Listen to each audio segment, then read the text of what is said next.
우리 묵상 기도하심으로 2022년 5월 1일 주일 예배를 시작하도록 하겠습니다.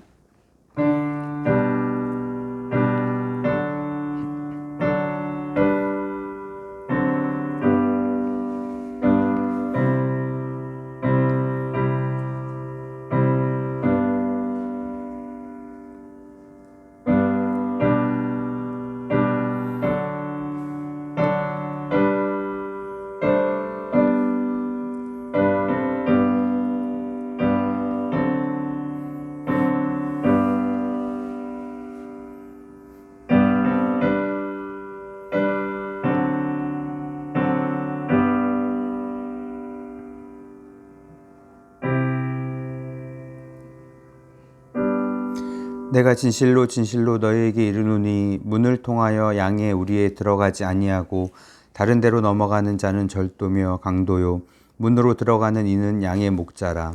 문지기는 그를 위하여 문을 열고 양은 그의 음성을 듣나니 그가 자기 양의 이름을 각각 불러 인도하여 내느니라. 자기 양을 다 내놓은 후에 앞서가면 양들이 그의 음성을 아는 고로 따라오되 타인의 음성은 알지 못하는 고로 타인을 따르지 아니하고 도리어 도망하느니라. 아멘. 사랑의 하나님, 양의 문이 되셔서 우리 인도하시는 주님께서 오늘도 우리 삶을 붙들어 주시고 인도하여 주셔서 이렇게 함께 모여 또한 예배할 수 있도록 은혜를 베풀어 주심을 참으로 감사드립니다.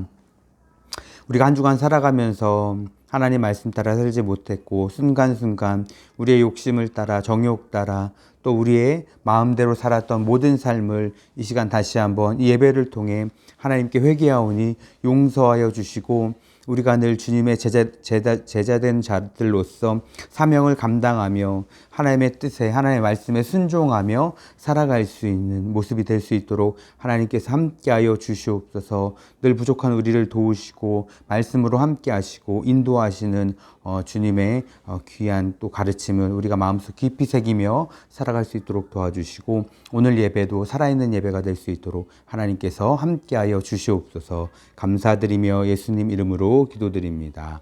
아멘. 우리 사도신경으로 신앙 고백하도록 하겠습니다. 전능하사 전지를 만드신 하나님 아버지를 내가 믿사오며 우리 주 예수 그리스도를 믿사오니 이는 성령으로 잉태하사 동정녀 마리아에게 나시고 본디오 빌라도에게 고난을 받으사 십자가에 못 박혀 죽으시고 장사한 지 사흘 만에 죽은 자 가운데서 다시 살아나시며 하늘에 오르사 전능하신 하나님 우편에 앉아 계시다가 저리로서 산 자와 죽은 자를 심판하러 오시리라. 성령을 믿사오며 거룩한 공예와 성도가 서로 교통하는 것과 죄를 사여 주신 것과 몸이 다시 사는 것과 영원히 사는 것을 믿사옵나이다. 아멘. 교동문 96번입니다. 어린이 주일 96번.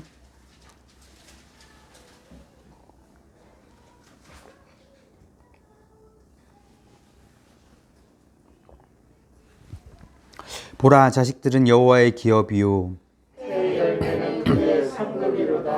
젊은 자의 자식은 장사의 수중의 화살 같으니 이것이 그의 화살통에 가득한 자는 복되도다. 이르시되 진실로 너희에게 이르노니 너희가 돌이켜 어린 아이들과 같지 아니하면 결단코 천국에 들어가지 못하리라. 그러므로 누구든지 이 어린 아이와 같이 자기를 낮추는 사람이 천국에서 큰 자니라. 또 누구든지 내 이름으로 이런 어린 아이 하나를 영접하면 곧 나를 영접하리니. 또 아비들아 너희 자녀를 노엽게 하지 말고 오직 주의 교훈과 훈계로 양육하라. 마땅히 행할 길을 아이에게 가르치라. 같이 읽겠습니다. 그리하면 늙어도 그것을 떠나지 아니하리라. 아멘.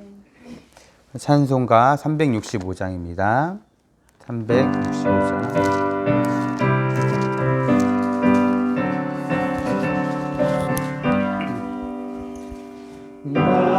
마음속에 근심 있는 사람 주 예수 앞에 바르어라. 슬픈 마음 있을 때라도 주 예수께 아뢰라.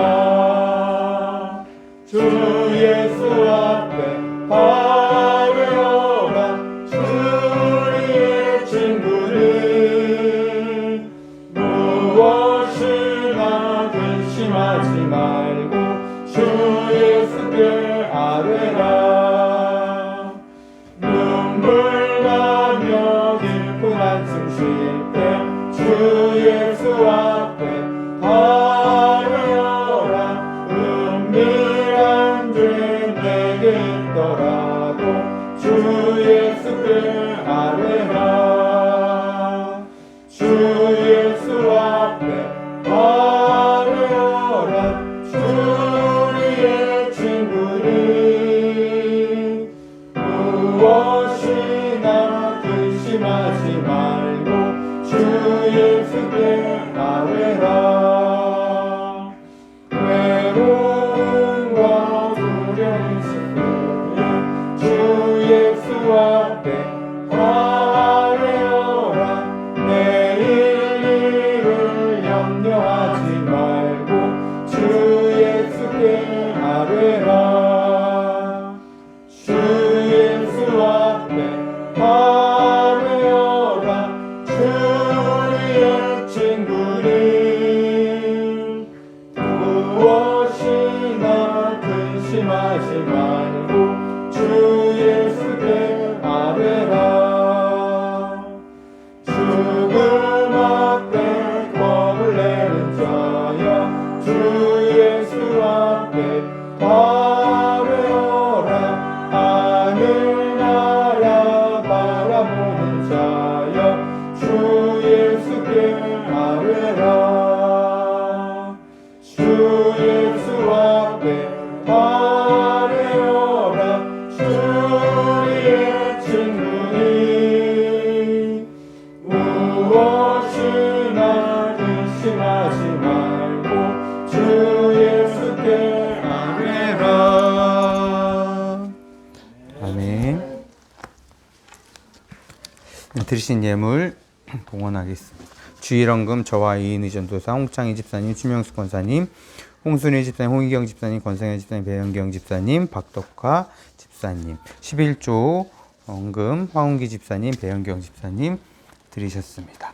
우리 오늘 하나님 말씀을 한번 보도록 하겠습니다. 에스겔 구약성경 에스겔 37장 1절에서 6절까지 말씀입니다. 에스겔 37장 1절에서 6절까지의 말씀. 구약성경 1209페이지 정도 있습니다. 에스겔 37장 1절에서 6절 한 절씩 읽도록 하겠습니다. 여호와께서 권능으로 내게 임재하시고 그의 영으로 나를 데리고 가서 골짜기 가운데 두셨는데 거기 뼈가 가득하더라. 나를 그 뼈 사방으로 지나가게 하시기로 본즉 그 골짜기 지면에 뼈가 심이 많고 아주 말랐더라. 그가 내게 이르시되 인자야 이 뼈들이 능히 살 수 있겠느냐 하시기로 내가 대답하되 주 여호와여 주께서 아시나이다. 또 내게 이르시되 너는 이 모든 뼈에게 대언하여 이르기를 너의 마른 뼈들아 여호와의 말씀을 들을지어다. 주 여호와께서 이 뼈들에게 이같이 말씀하시기를 내가 생기를 너희에게 들어가게 하리니 너희가 살아나리라. 너희 위에 힘줄을 두고 살을 입히고 가죽으로 덮고 너희 속에 생기를 넣으리니 너희가 살아나리라. 또 내가 여호와인 줄 너희가 알리라 하셨다 하라. 아멘. 기도하겠습니다. 사랑의 하나님, 오늘도 우리가 이렇게 주님 앞에 예배로 모였습니다. 하나님께서 우리의 마음을 이 시간 주관하여 주셔서 오직 하나님께만 집중하여 나아갈 수 있도록 도와주시고 이 시간 말씀을 들을 때에 우리 머리와 우리 눈과 마음과 귀를 열어주셔서 하나님의 귀한 말씀을 아멘으로 잘 받아들일 수 있도록 도와주시고 또한 깨달은 것들은 우리가 한 주간 살아가면서 또 앞으로 인생을 살아가면서 말씀대로 깨달은 대로 꼭 실천하며 살아갈 수 있는 그러한 믿음의 귀한 일꾼들이 될 수 있도록 사명자들이 될 수 있도록 붙들어 주시옵소서. 이 시간에 또 귀한 예물 드렸습니다. 하나님, 어려운 중에도 우리가 하나님의 것을 구별하여서 주님 앞에 드렸사오니 하나님께서 우리 믿음을 받아주시고 또한 하나님께서 귀한 가정 한 가정들을 복 주셔서 어려움 당치 않도록 도와주시고 계획하고 소망하고 기도하고 있는 여러 가지 일들이 하나님 안에서 모두 다 한 가지 영광스럽게 이루어질 수 있는 귀한 은혜가 모든 가정 가운데 임할 수 있도록 주님 인도하여 주시옵소서. 감사드리며 예수님 이름으로 기도드립니다. 아멘. 네, 반갑습니다. 우리 한 주 걸러서 다시 이렇게 네, 모이게 됐습니다. 참 모인다는 게 아무리 생각해도 참 귀한 것 같아요. 네, 우리가 너무 오랜 시간 동안 같이 하지 않아서 이제 약간 어색하긴 하죠. 저도 이제 배집사에 혼자 이렇게 하시고 요거만 계속 이렇게 하다가 1년이 넘었죠. 그렇죠? 1년 이렇게 하다가 이렇게 모이시니까 또 가까이 있으니까 카메라를 봐야 되나 이거고. 지난주에 온 것 같아. 네. 어쨌든 참 이게 귀하구나. 이렇게 모인다는 것이, 모일 수 있다는 것이. 그리고 또 이제 뭐 마스크 내일부터 야외에서 이제 벗는다고 하는데 이게 확진자가 이제 늘어나지 않아서 조금씩 이제 정말 좋게 이렇게 회복되셨으면 좋겠습니다. 지난주 말씀 한번 기억해 볼까요?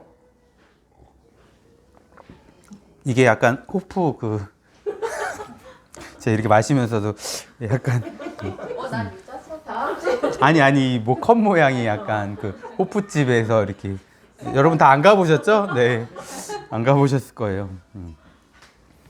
호프가 이제 영어로 호프죠. 희망, 소망 이런 것들. 그래서 야곱이 이제 아버지 집에서 나오게 됐잖아요. 어쩔 수 없이 장자권을 탈취했죠.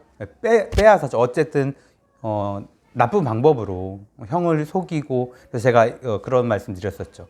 누가 제일 많이 잘못했냐? 그 야곱의 아버지 이삭, 리브가, 그다음에 야곱에서 4명 중에 누가 제일 잘못했냐? 다 잘못했다. 다 잘못이 있다. 그렇죠? 이삭 아버지는 좀 영적인 눈으로 그걸 좀 바라봤었어야 돼요. 영적인 눈으로. 그래서 좀 장자권의 이런 복을 굳이 인간의 어떤 그 형식에 매여서 에서에게 그렇게 그런 형식에 매여서 주기보다는 좀 영적으로 깨어있는 야곱에게 줘도 되는 거죠. 그러면 에서는 뭐 복을 안 주냐 뭐 그런 건 또 아니잖아요. 그러니까 나름대로 어떤 이삭이 영적인 어떤 그런 복을 가지고 있는 아버지로서 좀 지혜롭게 그렇게 행동했다면 이런 뭐 사단이 일어나지 않았을 것이고. 그리고 리브가 이제 야곱의 엄마 리브가는 또 어떤 잘못을 했죠? 치밀하게 다 계획을 했습니다. 네, 내가 야곱이 막 이제 고민했잖아요. 아버지가 나를 형으로 알아보지 않을 텐데 어떡합니까? 리브가가 괜찮다.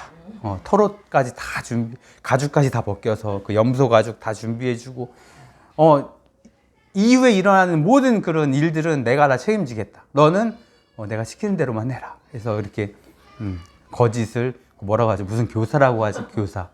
무슨 교사라고 하죠? 거짓 교사라고 하나요? 다 이렇게 치밀하게 계획을 했고. 또 에서 형은 어떤 잘못이 있었죠? 망나니. 네. 영적으로 망나니였다. 영적인 것엔 전혀 관심이 없고 그냥 세상적으로 나가서 막 살면서 사냥하고 상남자였습니다. 상남자. 그래서 좀 영적인 것과는 너무 거리가 먼 영적인 삶은 전혀 생각하지 않았던 이게 에서의 삶이었고, 야곱은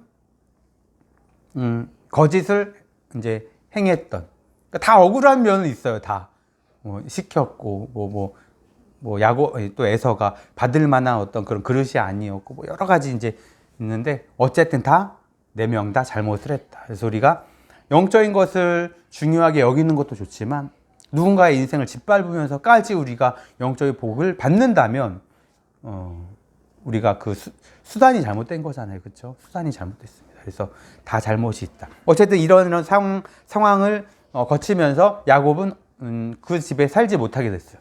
에서가 계속 매일매일 죽이려는 어떤 그런 생각이 있으니까 그것도 이제 부모님이 다 알게 된 거죠. 그래서 야곱을 출가시키기로 합니다. 그 엄마의 오빠, 그렇죠? 외삼촌 라반의 집으로 이제 보내기로 한 거예요. 그래서 이삭이 야곱을 불러서 결정을 내립니다. 그래서 가라. 그래서 가는 과정 가운데 있었죠. 그런데 야곱은 분명히 소원을 이뤘어요. 그렇게 자기가 태어날 때부터 누구 발꿈치를 잡았죠?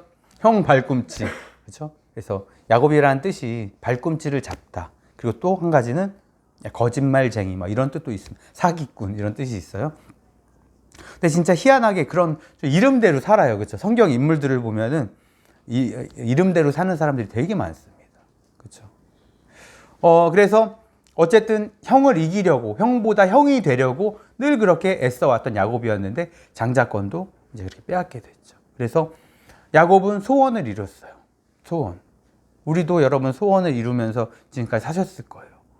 뭐 몇 가지의 소원을 이루었는지는 모르겠지만, 그런데 소원을 이뤘는데 행복했냐? 그렇지 않았습니다. 소원을 이루고 이제 뭔가 인생이 달라지겠지 했는데 야곱의 인생은 그때부터 꼬이기 시작했죠. 그래서 떠나게 됐어요. 다 이뤘어요. 장자권이라는 소원은 이뤘지만 야곱은 그거 빼고는 다 잃게 됩니다. 집, 그렇죠? 평안하게 살던 집을 떠나게 됐죠. 부모님을 가족을 떠나게 됐어요. 그리고 먹을 것도 없게 됐어요. 쉴 곳도 없게 됐어요. 뭐 자기가 그리고 매일매일 뭐 어머니를 도와서 했던 일, 그런 집안일들 이런 것도 다 못하게 됐어요. 다 잃게 됐죠. 소원을 이루면 행복할 줄 알았는데 아니었죠. 그리고 홀로 외로이 이제 떠나게 됐습니다. 그래서 이제 야곱이 루스에서 이제 하룻밤을 이제 묵게 되죠. 묵게 되는데 그날 하나님을 만나게 됩니다. 그렇죠? 하나님을 만나게 돼서 야곱이 그곳 이름을 뭐라고 짓죠? 벳엘. 하나님의 집. 벳이 이제 집이잖아요. 그렇죠? 그래서 베들레헴 할 때 벳도 집이에요. 떡집이라는 뜻이죠. 레헴이 떡이고 벳엘, 하나님의 집이라는 그런 뜻입니다. 그래서 야곱이 이렇게 짓죠. 그래서 여기서 야곱은 소망, 하나님께서 주시는 소망을 가졌던 겁니다. 소원은 이뤘지만 행복하지 않았어요. 근데 하나님을 만나고 나서 소망을 갖게 되니까 그때부터 이제 삶에 대한 어떤 용기가 생겼던 것이죠. 그래서 삼촌 라반의 집에 가게 됩니다. 근데 우리가 이제 이후의 삶을 알잖아요. 그래서 거기 가서도 여러 가지 말도 안 되는 그런 일들을 겪게 되고, 라헬을 좋아했는데 레아를 얻게 되고, 그래서 뭐 다시 삼촌이랑 다시 계약해서 막 삼촌이 여러 번 속이잖아요. 그러니까는 원래 이름이 야곱의 이름이 속이는 자였는데 야곱이 오히려 이제 속는 자가 됩니다. 그러면서 이제 자기의 어떤 잘못들을 깨닫게 되겠죠. 내가 형을 속였던 이런 모습, 형이 어떤 마음이었을까? 자기가 외삼촌한테 속게 되니까 이제 그런 것들을 여러 가지를 깨달았을 것이죠. 그러니까는 야곱이 인생을 살아가면서 여러 가지 경험들을 하면서 이제 어떤 인생의 쓴맛도 보고, 그런데 야곱은 베델에서 하나님을 만났기 때문에 그 모든 어려움들을 다 이겨낼 수 있었습니다. 왜? 소망을 갖게 되니까. 소원이 아니라 소망이라는 것, 하나님께서 주시는 이 소망을 딱 갖게 되니까 이제 여러 가지 어려움들을 만나도 이런 것들에 실망하지 않고 야곱이 하나하나 견디게 될 수 있었던 것이죠. 그래서 외삼촌의 집에서 아주 오랜 동안 일을 하면서 그렇게 있었지만 또 나중에 이제 거부가 되어서 또 이제 거기를 나오게 돼서 하나님의 뜻을 이루는 그런 사람이 되었다라는 것이죠. 그래서 우리가 소원도 중요해요. 우리가 소원을 갖는 것. 그런데 소원보다는 우리가 소망이라는 것, 하나님이 주시는, 하나님을 만나고 하나님이 우리에게 주시는 어떤 소망이라는 것을 갖게 되면은 이제 어려운 환경도 우리가 하나하나 뛰어넘을 수 있고 실망하지 않고 실패하지 않고 그렇게 하나님과 함께 살아갈 수 있게 된다. 이제 그런 말씀들을 드렸습니다. 자, 오늘 말씀은 에스겔이죠. 에스겔은 선지자였습니다. 여러분, 근데 에스겔은 보통 잘 우리가 몰라요. 잘 설교하지 않아요. 왜냐하면 뭐 이렇게 계시를 받고 하나님의 어떤 환상을 보고 막 이런 부분들이 많아서 아마 이제 에스겔은 우리가 잘 이제 쉽게 접하지 못하는 그런 부분입니다. 근데 에스겔이 누구와 함께 동시에 활동했냐면 우리가 제일 잘 아는 에스겔 다음 성경에 보면 누가 나오죠? 에스겔 다음이 살렘, 에겔, 단. 그쵸? 다니엘. 다니엘과 동시대에 살았던 선지자예요. 그러면 여러분이 대략, 그죠? 대략 알죠? 자, 다니엘이, 어디에 잡혀갔었죠? 죄송합니다. 질문을 하지 않겠습니다. 네. 여러분 아시는데, 이제, 당황하죠. 다니엘과 세 친구 기억나시죠? 바벨론의 포로로 끌려갔어요. 그렇죠? 바벨론. 그래서 막 느부갓네살이라는 왕 기억하십니까? 성경에서 나이가 제일 적은 왕 느부갓네살. 사실 4살은 아니고 재미있으라고. 느부갓네살 왕 그죠? 기억하죠? 그래서 느부갓네살 왕이 왜 그 다니엘 세 친구를 그 사자굴이랑 막 불속 그죠? 풀무불에 막 이렇게 그런 상황들에 처하게 되고 막 그러잖아요. 기억하시죠? 그게 이제 바벨론에 끌려갔던 겁니다. 자, 1차 바벨론에 끌려간 횟수가 4번이에요. 한 번에 다 이렇게 잡아간 게 아닙니다. 이제 이 이스라엘이 이제 망하고 나서 4차에 걸쳐서 데려갔는데 1차는 다니엘이 이제 끌려가요. 다니엘과 세 친구랑 포함해서.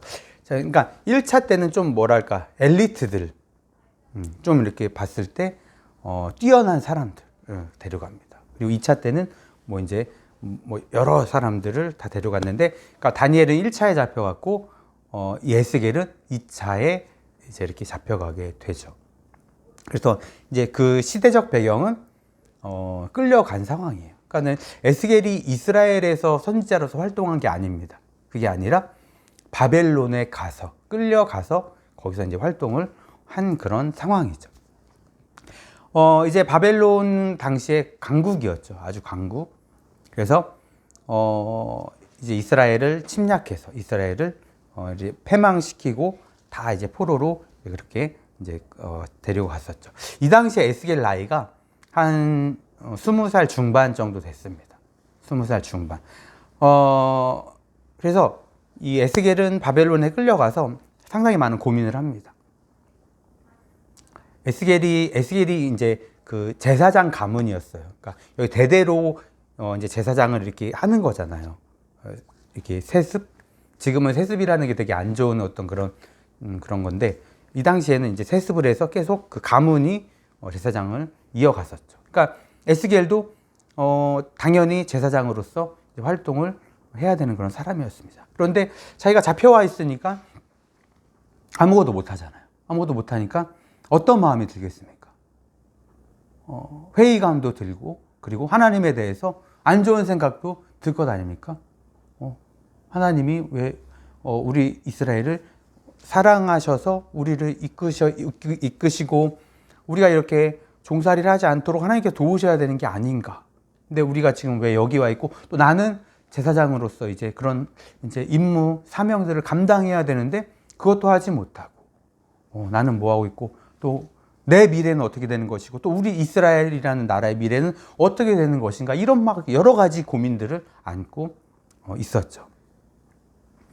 25살 정도가 됐었는데, 원래 이제 그 당시 제사장은 30에 사역을 시작합니다. 딱 30살에. 그래서 이제 준비를 해야 되는 시기잖아요. 30살에 딱 사역을 시작하니까 그 전에 이제 25살 정도면은 이제 사역에 대해서 어떤 그 배우고 준비한 어떤 그런 기간들이었다라는 거죠. 그런데 포로로 끌려가서 아무것도 하지 못하니까 에스겔은 너무너무 자신의 어떤 상황들이 안타깝고 되게 슬펐을 것이죠. 지금 내가 고향에 있었다면 고향에서 여러 가지 준비를 하면서 뭐 공부도 하고 뭐도 하고 했을 텐데 이제 아무것도 하지 못하니까 절망뿐이고 한숨뿐인 그런 상황 가운데 지금 직면에 있었다는 것이었습니다. 그런데 하나님께서 이런 에스겔에게 찾아오셨다는 거예요. 찾아오셔서 환상을 보여주시면서 앞으로 이스라엘이 어떻게 되고 이런 환상과 예언, 이런 것들을 하나님께서 보여주셨다라는 것입니다. 그러니까는 어떤 희망과 소망과 비전을 에스겔에게 딱 주셨다라는 거죠. 이런 모습들을 오늘 보면서 우리가, 오늘 말씀에 보면은 마른 뼈 환상, 여러분 아시죠? 에스겔에서 우리가 아는 거는 딱 두 가지예요. 이 마른 뼈, 그렇죠? 골짜기의 마른 뼈, 그리고 또 성전에 그 물이 이렇게 흘러 넘치는, 네. 그것만 기억하시면 돼요. 다른 것들은 뭐 그렇게 중요하긴 한데 우리가 뭐 이렇게 몰라도 되는 부분들이 많이 있기 때문에. 자, 그래서 오늘 우리가 이 환상을 보면서 첫 번째 깨달을 것은 뭐냐면 환경이 그렇게 중요하지 않다라는 거예요. 그렇죠? 우리가 좋은 환경에서 행복한 삶을 살고 있어야만 하나님이 우리를 찾아오셔서 뭐 소망과 비전을 주시느냐? 그게 아니죠. 우리 좀 아까 지난주에 했던 말씀 나눴잖아요. 그렇죠? 야곱이 베델에서 하나님을 만난 상황. 그 상황이 어떤 상황이었죠? 인생의 최악의 상황이었습니다. 다 잃고, 여러분 다 잃고 혼자 그 외로운 밤에 그냥 광야 같은 곳에서 자야 된다. 한번 생각해 보세요. 이 얼마나 참 외롭고 무서운 일입니까? 지금은 뭐 우리가 텐트 같은 거라도 가지고 다니면서 뭐 백패킹이라고 하잖아요. 가방에다가 이렇게 그런 사람들이 있어요. 혼자 가방에 텐트 이렇게 해서 막 이렇게 산에 가서 자고 이런 사람들이 있더라고요. 유튜브 보니까.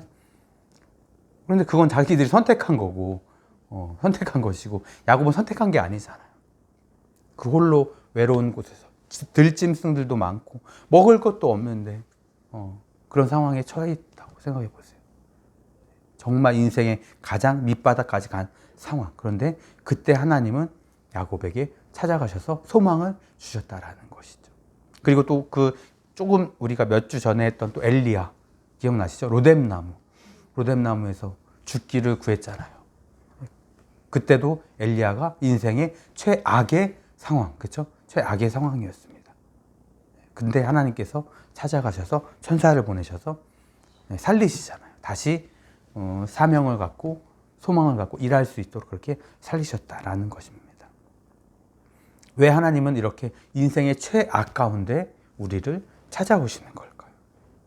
우리에게 사명을 주셨고 우리가 사명자이기 때문에 그래요. 여러분 사명자가 아니면 하나님이 찾아오실 일이 없어요. 그렇죠? 야곱도 사명이 있었고 엘리야도 사명이 있었고 성경에 많은 모든 사람들이 사명이 있기 때문에 여러분 우리는 사명이 있을까요? 없을까요? 있어요. 네, 있습니다.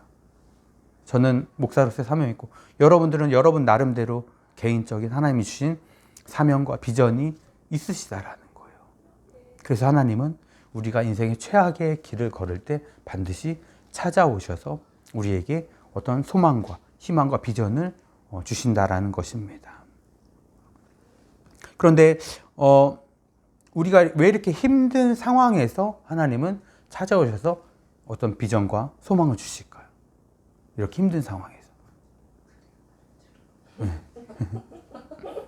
우리 가족이잖아요. 그렇죠? 가족. 여러분, 가족이기 때문에 하나님 우리를 자녀 삼으셨어요. 그렇죠? 우리는 하나님의 자녀예요. 근데 하나님께서 그 자녀가 진짜 제일 힘들고 어려운 때를 보내고 있을 때 부모, 여기 이제 다 우리가 부모잖아요. 부모된 우리들이 우리 자녀들을 바라볼 때에 그 자녀들이 가장 인생의 밑바닥에 내려가서 힘들고 어려운 삶을 살고 있다. 그럼 부모된 우리들이 어떻게 할까요? 그냥 말로만 왜 그렇게 살고 있어?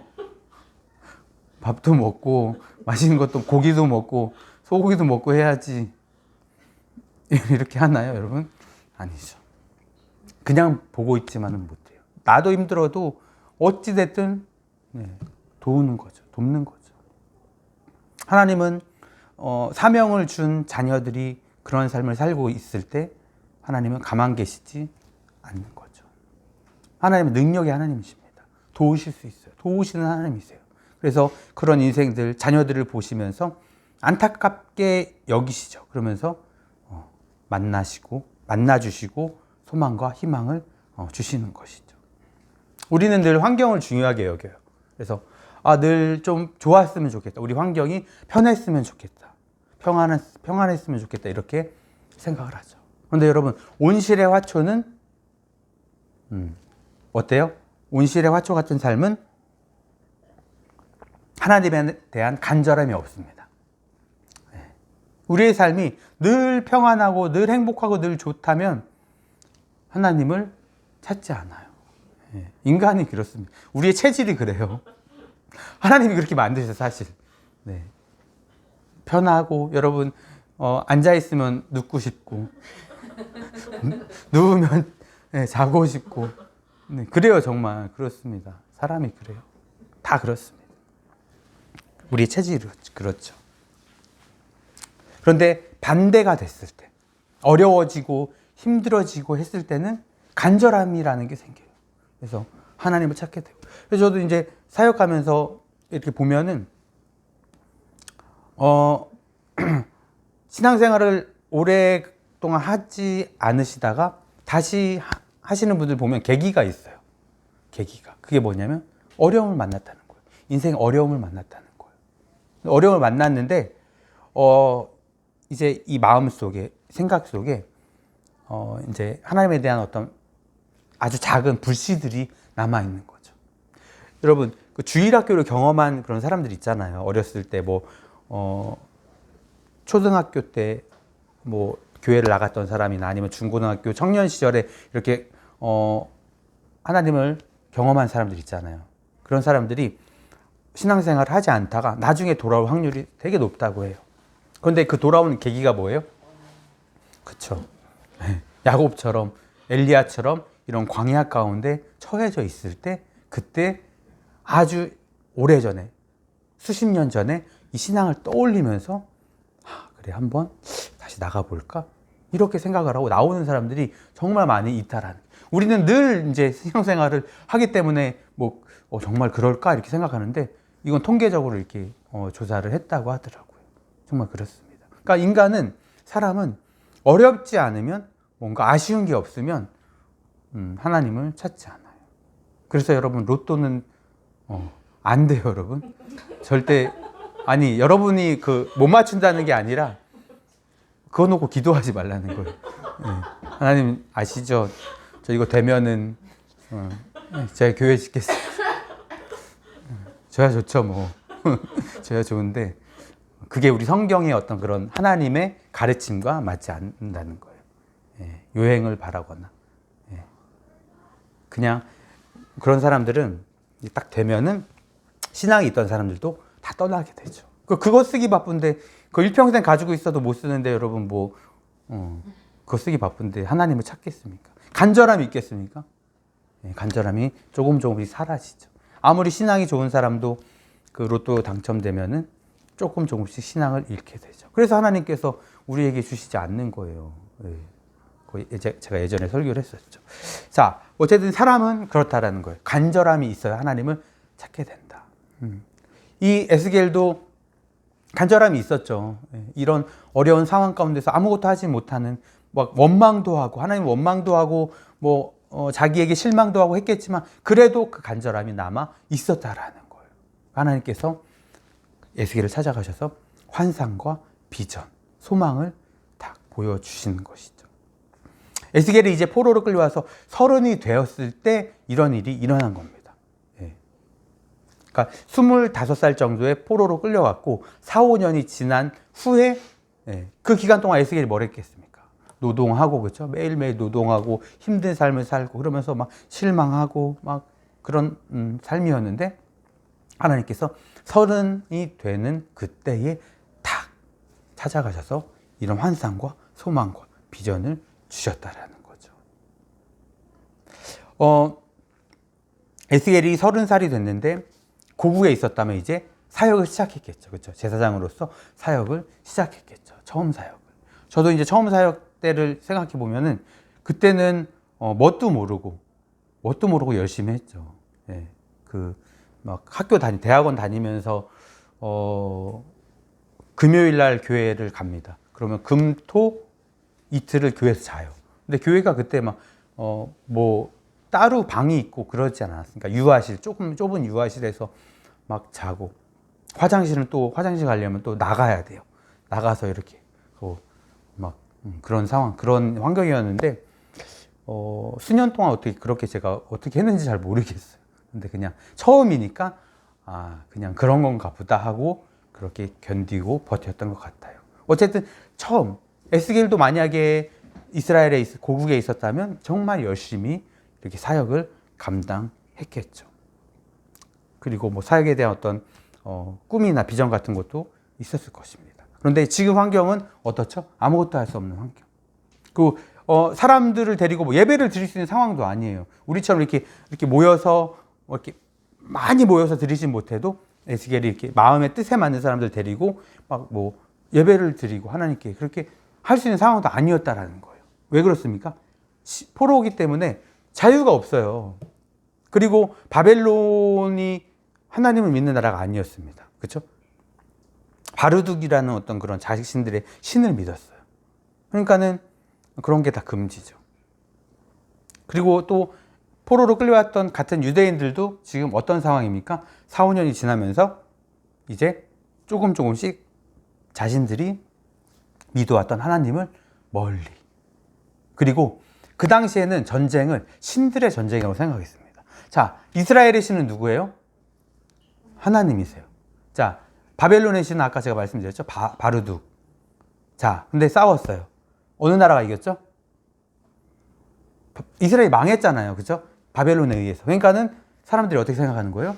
신들의 전쟁이라고 했으니까, 아, 바르둑 신이 훨씬 강하구나.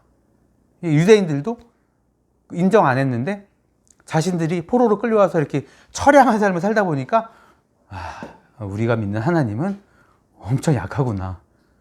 바르둑이나 믿을까? 이런 생각들이 이 사람들의 마음속에 점점 늘어났다라는 거예요. 그러니까는 에스겔이 자기가 뭐 이렇게 몇 명 데리고 예배를 드리고 싶어도 사람들의 마음이 뭐예요? 아, 나 이제 하나님 안 믿을래. 우리 처지를 봐봐. 우리가 지금 뭐 하고 있나? 자유도 없고 쉬고 싶은데 쉬면 와서 욕하고 때리고 하루 종일 돈도 못 받고 일만 해야 되고 그냥 뭐 두 끼 세 끼 주는데 그것도 뭐 맛있는 거 주겠습니까, 여러분? 그냥 일할 수 있을 정도만 그렇게 해서 주겠죠. 그러니까는 아주 최악의 상황에 직면했던 것이죠. 그런데 이 30이 되던 해에 하나님은 그에게 나타나셔서 환상을 보여주셨다라는 것이죠. 에스겔이 절망과 또 희망이 전혀 절망적인 상황에서 희망이 없는 소망이 없는 그런 삶이었는데 하나님께서 오늘 나타나셔서 이런 계시와 환상을 보여주심을 통해서 에스겔은 다시 한번 꿈을 꾸게 되고 하나님의 어떤 그 사명자로서 다시 어떤 그 소명을 갖게 되었다라는 것입니다.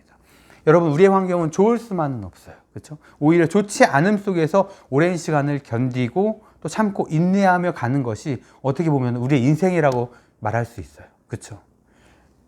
인생을 살아가면서 여러분 좋은 일도 많지만 그거에 비해서 좋지 않은 일도 우리가 많이 만나게 되잖아요.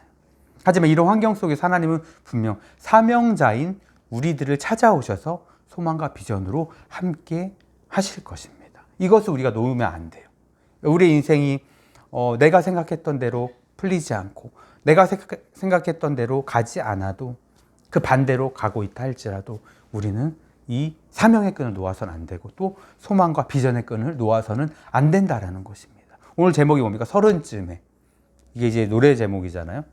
에스겔이 30이 됐을 때. 에스겔은 사실 소망이 없었어요. 5년 동안 이 막노동을 하고 포로의 삶을 살면서 어떤 소망이 있었겠습니까? 다 소망을 잃어버렸죠. 그럼에도 자기가 어떤 사명에 대한 어떤 그런 아주 조금의 그런 끈은 가지고 있었겠죠. 그러니까 하나님께서 이 에스겔에 찾아오셔서 다시 사명자로, 선지자로 일할 수 있도록 그렇게 하나님께서 만드신 것 아닙니까? 여러분, 우리도 이게 좀 중요한 것 같아요. 이 사명의 끈을 놓아서는 안 돼요. 그리고 소망의 끈도 우리가 놓아서는 안 된다라는 거예요. 우리의 인생이 최악으로 가고 있다 할지라도 우리는 이것을 기억할 수 있어야 됩니다. 하나님께서 하나님의 때에 다시 한번 우리를 일으키실 그때가 있다라는 것이죠. 그래서 우리는 좋지 않음 속에서도 이 소망의 끈을 놓지 않고 하나님의 일하심을 기대하며 소망하는 그런 우리 삶이 되어야 하는 것입니다. 그래서 환경은 그렇게 중요하지 않다. 그 환경 속에서 우리는 사명의 끈을 놓지 말아야 된다. 이런 말씀을 드렸고요. 자, 이제 우리가 1절부터 읽었는데 하나님께서 에스겔을 이제 골짜기로 데려가시죠. 그리고 거기에 있는 뼈들을 보게 하십니다. 이거는 환상입니다. 환상을 보게 하신 거예요. 그래서 뼈들의 상태를 보니까 어때요? 골짜기에 뼈들이 수북히 쌓여 있어요. 근데 이게 이렇게 매장되지 않았던 것이죠. 그냥 이렇게 방치되어서 이제 다 썩고 뼈만 앙상하게 남은 상태를 에스겔이 보게 돼. 하나님께서 이제 보여주신 거죠. 자, 이게 비유적으로 지금 어떤 것과 하나님께서 이렇게 비유적으로 말씀하시는 걸까요? 그렇죠. 이스라엘의 상태. 지금 이스라엘의 영적 상태는 어떻죠? 네, 완전히 메말랐습니다. 왜? 바르둑, 아까 말씀드렸죠. 바르둑에게 졌다 이거예요, 하나님이. 이런 마음으로 매일매일 중노동을 하고 있으니 그들의 마음 가운데 뭐 하나님에 대한 어떤 믿음이 있겠습니까? 영적으로 완전히 막 최악의 상태가 됐겠죠. 그렇죠? 나라는 완전히 망해서 그렇게 주저앉아 있고 사람들은 끌려가서 그렇게 하고 있고 완전히 최악의 상태를 하나님께서 보여주신 것이죠. 완전히 뼈가 말랐어요. 말라 비틀어졌다고 우리가 그렇게 표현하잖아요. 네.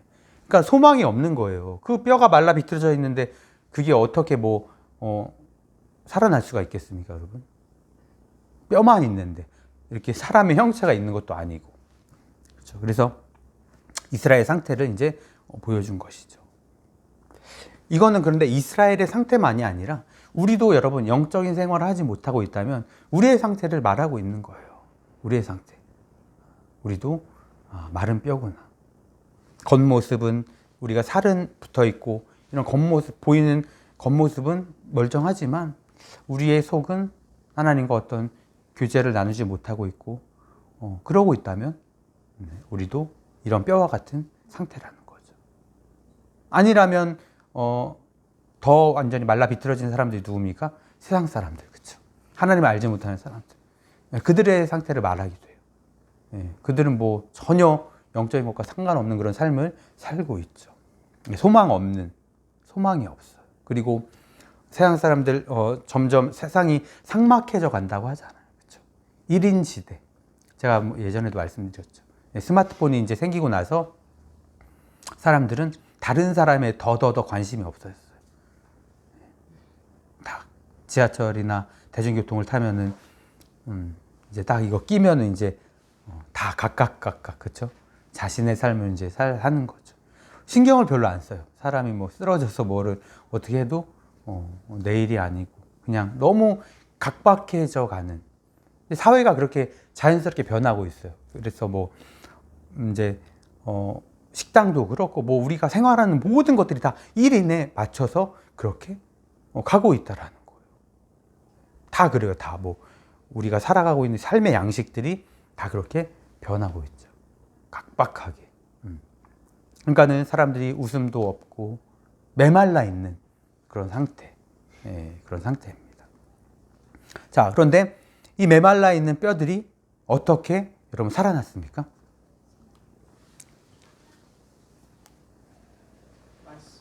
4절에 보니까 또 내게 이르시되 너는 이 모든 뼈에게 대언하여 이르기를 너희 마른 뼈들아 여호와의 말씀을 들을지어다. 그렇죠? 5절에도 또 생기가 이제 들어가게 하리니 너희가 살아나리라. 그리고 또 힘줄을 입히고 가죽을 입히고 생기를 넣으리니 살아나리라. 네, 이렇게 하죠. 자, 이게 다 하나님의 말씀이에요. 네, 말씀으로 이 뼈들이 다시 맞춰지고 거기에 힘줄과 가죽이 덧입혀져서 다시 이 마른 뼈들이 이렇게 살아났다라는 거죠. 하나님은 우리 이 세상을 뭘로 만드셨죠? 말씀으로. 하나님 말씀으로 만드셨습니다. 네, 말씀에는 그래서 능력이 있죠. 그리고 이 말씀은요, 이 혼돈스러운 것들을 질서 있게 하는 능력이 있습니다. 네. 원래 세상은 혼돈 속에 있었어요. 그렇죠? 근데 하나님께서 말씀으로 이 세상을 만드셨을 때에 기계 혼돈스러운 모든 것들이 다 질서가 잡히게 됐다라는 거죠. 여러분, 우리의 인생도 그래요. 우리의 인생도 질서가 없는, 그죠? 그냥 막 사는 인생, 내 되는 대로, 내 멋대로, 내 마음대로 살아가는 인생들이 많이 있어요. 그런데 반대로 먼저 우리는 말씀 따라 살아요. 그래서 질서가 있는 거예요. 우리 삶에는 질서. 그러니까 말씀이 있는 삶에 질서가 있다라는 거예요. 여러분, 질서 없는 삶 어떻습니까? 이제 그 뭐 성격에 따라 다른데 질서를 딱딱딱딱 맞추고 뭐 집에도 이렇게 막 이렇게 깔끔하게 해놓는 분들이 있잖아요. 근데 반대로 그런 거 신경 아이들이 대체로 그래요. 그렇죠? 아이들과 이제 이렇게 지내다 보면은 이해가 안 되잖아요. 그렇죠? 집이 분명히 깨끗했어요. 한 5분 전까지. 그런데 한두 명이 이렇게 나오더니 옷을 벗어놓고 가방을 내놓고 막 이렇게 하니까 집이 정말 갑자기 더러워졌어요. 그러면 이제 화가 나죠. 내가 분명히 치웠는데 왜 이렇게 됐지? 그러면서 이제 한 명, 두 명 잡는 거죠. 저희 이야기입니다. 여러분의 이야기가 아니라 치우라고. 여러분, 말씀이 없는 인생은요 복잡해요. 그리고 혼돈스러워요. 뭔가 아무것도 없어요. 뭔가 인생을 살고 있는데 여러분, 질서가 없으면 이게 뭐 체계가 없으면 인생이라는 게 안 되잖아요. 그렇죠? 우리가 나름대로 어떻게 살아가야 될지 고민을 하고, 그렇죠? 이런 환경 속에서는 또 우리가 어떻게 해야 될까? 돌파구도 찾을 수 있어야 되고. 그런데 이 말씀이 없는 이런 세상 사람들은 어떻습니까? 혼돈 속에 그냥 될 대로 되라 하고 뭐 하는 거예요? 술 마시는 거죠. 네. 왜? 괴로우니까. 괴로움을 잊으려고 이제 하는 건데 이제 그 다음날 되면은 후회하는 거죠. 머리도 아프고 나아진 건 없어요. 네. 그렇습니다, 여러분. 하나님의 말씀이 있는 우리 인생은요 체계가 있다라는 거예요. 질서가 있다라는 거예요. 질서가 있는 삶과 질서가 없는 삶, 체계가 없는 삶, 있는 삶, 이거는 정말 많은 차이가 나요. 여러분, 체계 있고 질서 있는 삶을 살기 때문에 우리가 뭐를 꿈꾸고 있습니까? 앞으로 하나님의 나라, 그렇죠? 질서와 체계가 없다면, 막 사는 인생이라면 하나님의 나라를 꿈꾸지 못해, 생각도 하지 않고, 그게 지금 이루어지지 않으니까 거짓말이라고 생각하는 거예요. 그런 게 어딨냐? 지금이 중요하지. 지금 내가 소고기 먹고 즐겁게 마시고 즐기고 사는 게 중요하지. 죽어서 내가 어디 간들 무슨 그게 뭐가 중요하냐. 그게 바로 말씀 없는 삶이죠. 체계가 없는 삶. 하나님은 말씀으로 이 세상을 만드셨어요.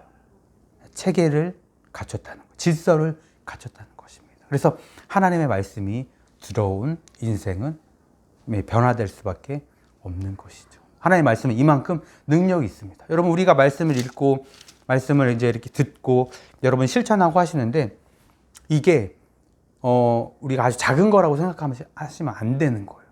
히브리서 말씀도 하나님의 말씀은 살았고 운동력이 있다라고 말씀하고 있잖아요. 그렇죠? 그래서 여러분이 말씀을 읽으시고 머릿속에 넣으시고 마음속에 새기시고 귀로 들으시고 실천하시고 하는 이 모든 것들이요 정말 아주 중요한 것이고 여러분은 아주 큰 것을 실천하고 계신 거예요. 왜 그렇습니까? 말씀이 능력이기 때문에 그래요. 말씀이 능력이기 때문에 이것을 우리가 받아들이고 이것을 수용하고 이것을 실천하며 살아간다라는 것은 엄청난 하나님의 일을 우리가 감당하고 있는 것입니다. 오늘도 보세요, 여러분. 마른 뼈가 살아났다. 이 말이 됩니까? 지금 방금 죽은 사람도 여러분 우리가 돌아가시면 이튿날 뭐를 합니까? 장례는 이제 돌아가시면 바로 하고 입관, 그렇죠? 입관. 그 입관을 여러분 왜 이렇게 이튿날 하고 이렇게 하는지 아십니까? 맞아요. 혹시 나사로처럼 혹시 붕대 감고 이렇게 일어날 수 있는 여지를 남겨둔 거잖아요. 그렇죠? 근데 그런 일은 거의 없죠. 죽은 사람이 살아나는 일이 없습니다. 그런데 지금 이 마른 뼈들이 살아난 능력은 바로 하나님의 말씀, 말씀의 능력으로 이런 것들을 살리셨다라는 거죠. 시편 19편 7, 8절에 이 말씀 한번 제가 읽어보겠습니다. 여호와의 율법, 이제 말씀을 말하는 거잖아요. 여호와의 율법은 완전하여 영혼을 소생시키며 여호와의 증거는 확실하여 어리석은 자를 지혜롭게 하며 여호와의 교훈은 정확하여 마음을 기쁘게 하고 여호와의 계명은 순수하여 눈을 밝게 한다. 이게 다 하나님의 말씀을 말하는 거예요. 율법, 증거, 그 다음에 교훈, 계명, 이게 다 하나님의 말씀을 말하는 겁니다.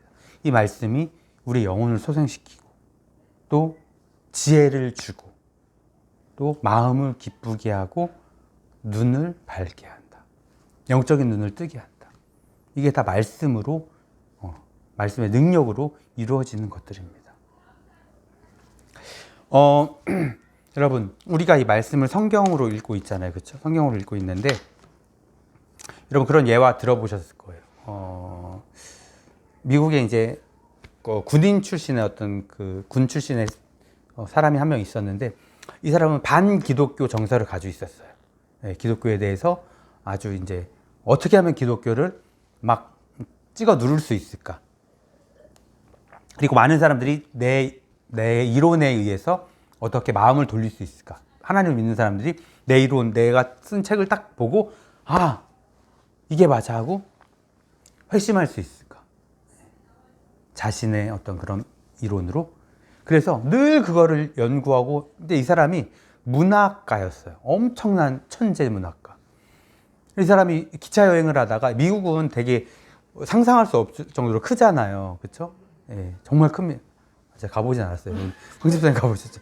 네, 번데기 앞에서 주름 잡고 있었는데, 네, 가보진 않았어요. 저는 중국은 가봤는데, 이제 중국도 크잖아요. 근데 미국이 좀 더 크잖아요. 그렇죠?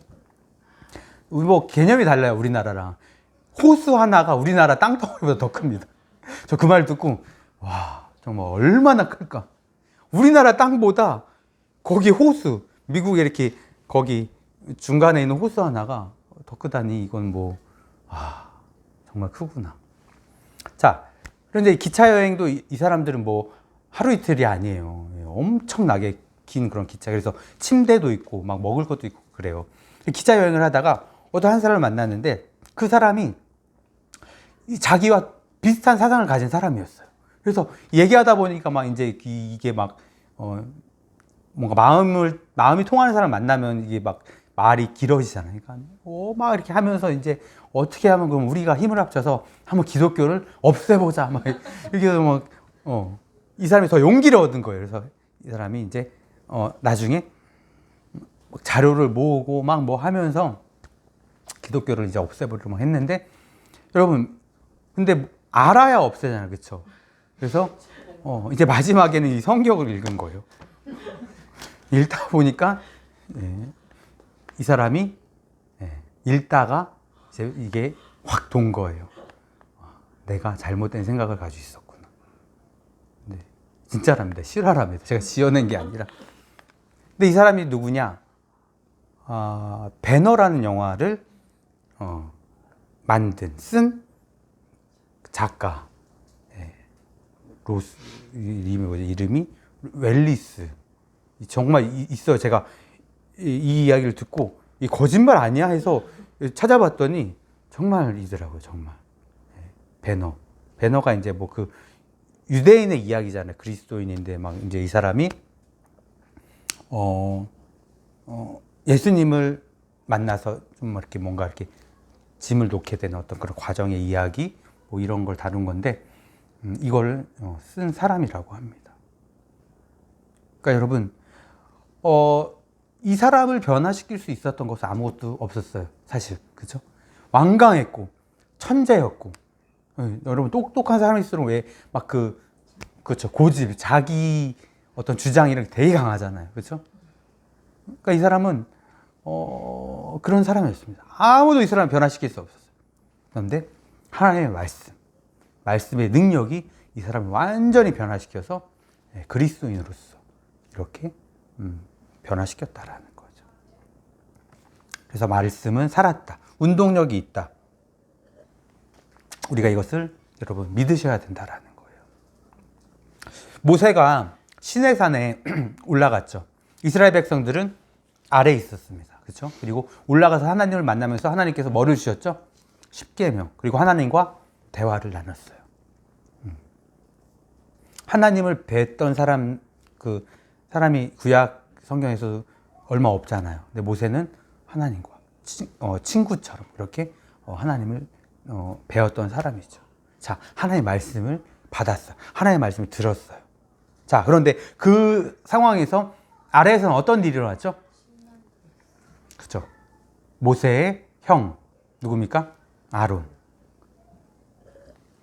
아론이 사람들의 말을 들어요. 그렇죠.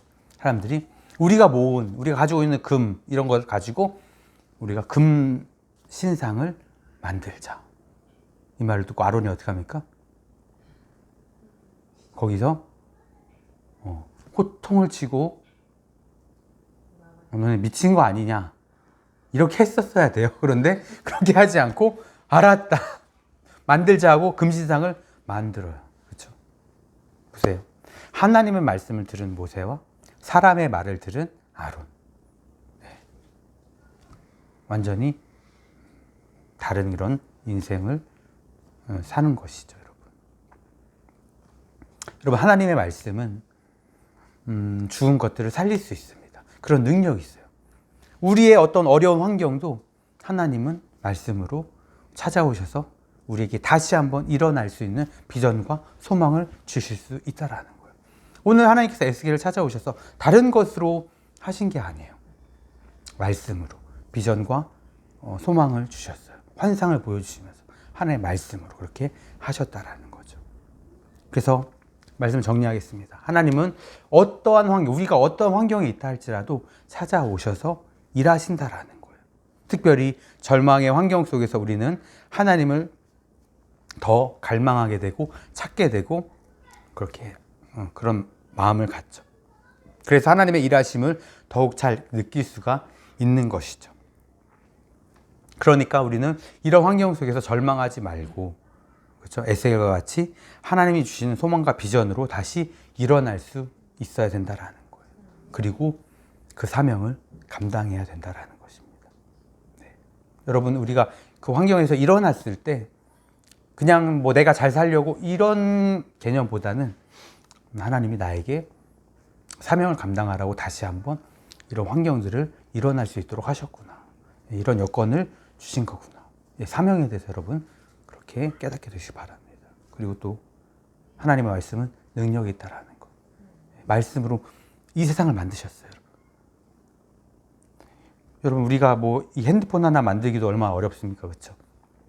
만들려면은 기계들이 필요하잖아요. 그렇죠? 여기를 뭐 가공을 해야 되고 맨질맨질하게 만들어야 되고 이 안에 들어가는 뭐 반도체가 있고 막 뭐가 있고 막 복잡하잖아요. 그렇죠? 얼마나 복잡합니까? 사람의 손이 얼마나 많이 갑니까? 그런데 하나님은 이 지구, 이 땅덩어리를 뭘로 만드셨다라는 거예요? 말씀으로. 그리고 여러분, 이 핸드폰보다 더 복잡한 게 뭡니까? 그렇죠, 사람. 아직도 의학계에서는 뭡니까? 인체를 정복하지 못했잖아요. 그래서 안타까운 게 불치병, 그렇죠? 난치병 이런 것들. 이름을 알 수 없는 병. 이게 얼마나 참 슬픈 일입니까? 그렇죠? 차라리 잘 이렇게 알려진 병을 만약에 병이라면 고칠 수는 있잖아요. 그런데 이거는 아직까지 의학계에 알려지지 않은 병입니다. 이러면은 뭐 이거는 방법이 없는 거잖아요. 하나님께서 이 복잡한 우리를 말씀으로 만드셨다라는 거죠. 얼마나 놀라운 이 능력을 가지고 계신 분입니까? 그분. 네. 그분이 하시는 말씀, 그 말씀의 능력, 이 능력은 이 뼈를 살리시고 뼈를 다시 살리고 다시 일어나서 다시 소생되어서 회복될 수 있도록 하시는 능력이 있는 하나님. 네. 이 하나님의 말씀을 우리가 늘 마음속에 새기시고 아까 말씀드린 대로 들으시고 읽으시고 마음속에 깊이 간직하시고 또 그것으로 끝내면 안 됩니다. 어떻게 해야 됩니까? 행해야 되죠. 삶을 살아가면서 그걸 생각하시면서 말씀 그리고 이런 상황에서는 이렇게 해야 되는 것이고, 이걸 무한 반복을 하는 겁니다. 그래야 우리 마음속에 이 말씀이 없어지지 않아요. 여러분, 우리가 기억할 수 있는 가장 좋은 방법이 뭡니까? 실천하는 거예요. 머릿속에 여러분 이걸 다 외우셨어요. 성경을. 근데 실천하지 않으면 이제 하나하나 잊게 되는 거죠. 여러분, 우리가 오늘 나눈 말씀도 한 주간 동안 실천하면 내 것이 될 수 있어요. 그런데 그냥 머릿속에 그렇구나 하고 그냥 살아가신다면 다음 주에 제가 우리 지난주에 나눈 말씀 한번 기억해 볼까요? 뭐였지? 무슨 개벽다구 말씀하신 것 같은데 뼈다구가 나온 것 같은데 이렇게 돼버리는 거죠. 네, 개벽다구 아니죠. 네, 그래서 두 가지. 환경이 중요하지 않다. 그리고 하나의 말씀은 능력이 있다. 이 두 가지를 기억하시고 삶에서 실천하시는 우리 모두가 되시기를 간절히 소망합니다. 기도하겠습니다. 사랑의 하나님, 오늘 우리가 에스겔의 말씀을 통해서 하나님께서 말씀하시는 귀한 것들을 또한 나눴습니다. 우리는 환경을 통해서 늘 반응을 합니다. 그래서 우리의 환경은 늘 좋아야 되고 기뻐야 되고 좋은 일만 가득하여야 되고 근심이 없는 그런 환경들을 원합니다. 그런데 우리가 사는 인생은 꼭 그렇지만은 않습니다. 좋지 않은 일들이 더 많이 있고 우리의 환경이 점점점 좋지 않은 쪽으로 나락으로 향하여 우리의 마음을 또 힘들게 할 때가 많이 있습니다.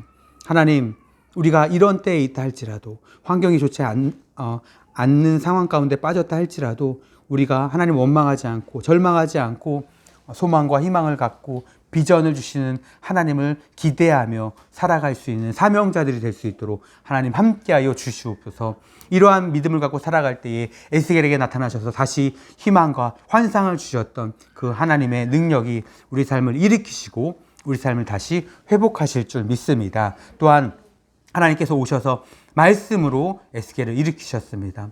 하나님, 우리의 절망된 이 상황 가운데, 환경 가운데 다시 오셔서 우리를 말씀으로 일으키실 하나님의 능력을 기대합니다. 마른 뼈도 말씀으로 일으키셨고 또 하나님 말씀으로 이 세상을 만드셨고 말씀으로 복잡한 우리 인간들을 만드셨습니다.